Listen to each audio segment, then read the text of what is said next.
Hey everyone, this is Lauren Cristaldi with Geomatrix with a new tips and tricks in Tableau. So today I wanted to show how to create a custom geographic location based on, in this case, the DMA, which is a designated market area.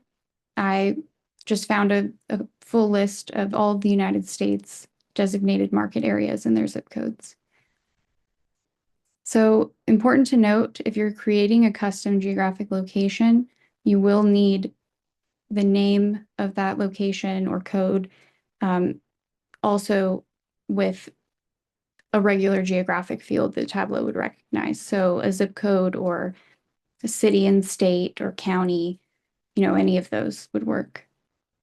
So to start, we'll go over here and we're going to change the field type from a string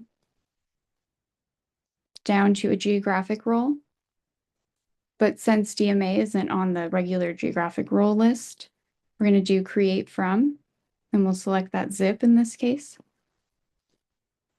Now, if we pull the DMA name out into the view, and we go under our marks card and we change it from, just automatic to, we actually want it to draw those shapes of the DMAs.